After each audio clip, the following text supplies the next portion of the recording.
Pernah kepikiran gak sih gimana caranya sesuatu yang udah mati, malah jadi sumber kehidupan abadi?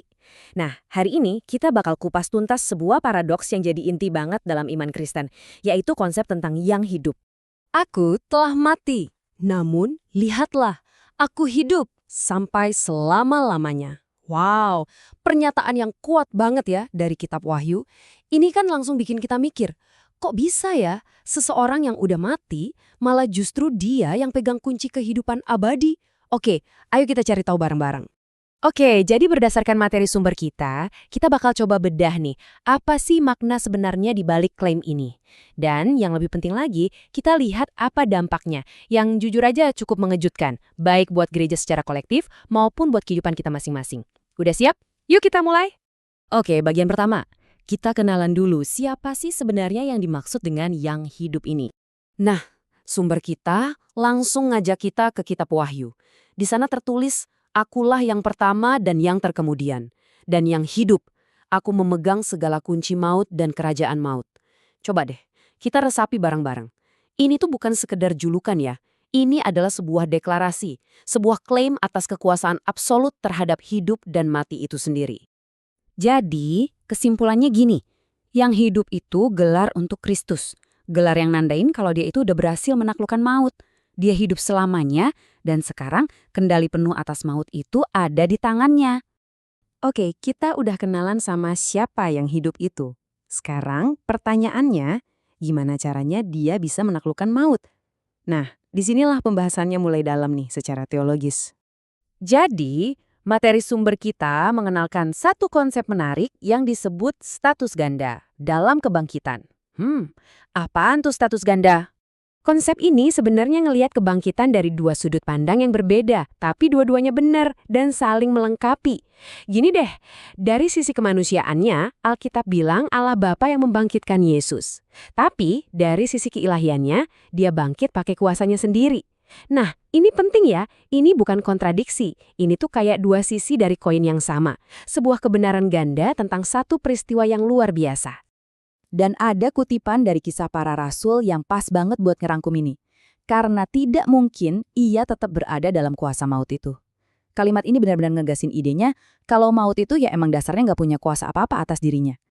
Oke, teologinya udah kebayang ya. Sekarang, kita geser sedikit ke implikasi praktisnya.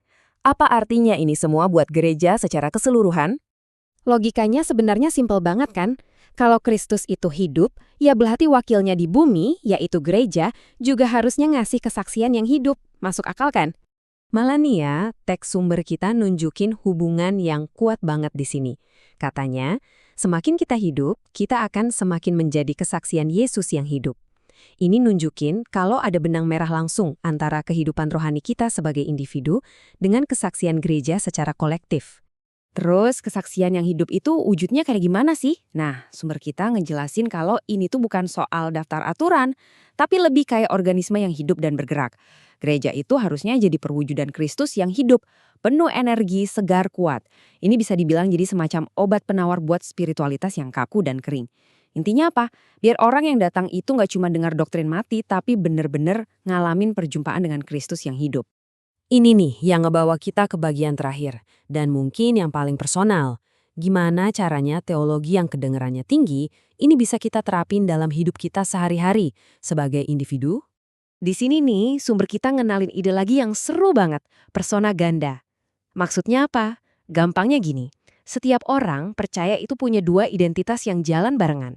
Ada diri kita yang natural, yang kelihatan dari luar, tapi di saat yang sama, ada kehidupan di dalam diri kita. Nah, kehidupan batin inilah yang sebenarnya adalah Kristus sendiri. Dan tujuannya apa?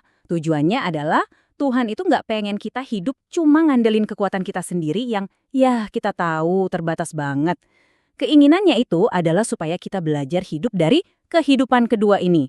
Kehidupannya dia sendiri yang nggak ada batasnya, yang udah ditaruh di dalam roh kita. Oke, terus gimana cara praktisnya? Bisa kita pecah jadi 3 langkah simple. Pertama, sadar. Kita harus sadar dulu kalau kita punya dua kehidupan ini. Kedua, pilih. Tiap hari kita buat pilihan sadar buat bergantung sama kehidupan Kristus yang di dalam, bukan kehidupan kita yang lama. Dan yang ketiga, jalani. Latih diri kita buat bertindak, buat merespons, itu semua sumbernya dari kehidupan yang baru di dalam roh kita. Terus, kalau setiap dari kita ngelakuin ini, hasilnya apa? Nah, hasilnya adalah sebuah ekspresi Kristus yang hidup secara bareng-bareng di dalam gereja. Kelihatan kan benang merahnya? Apa yang kita lakuin secara pribadi, nyambung lagi ke kesaksian gereja secara komunal yang tadi kita bahas. Semuanya nyambung. Dan akhirnya semua pembahasan ini ngebawa kita ke satu pertanyaan terakhir dari sumber kita. Pertanyaan yang dalam dan personal banget. Bagaimana Anda hidup olehnya? Karena pada akhirnya ini semua bukan cuma soal ngertiin konsep, tapi tentang ngalamin sebuah pribadi. Sebuah pertanyaan yang kayaknya pas banget buat kita bawa pulang dan renungkan.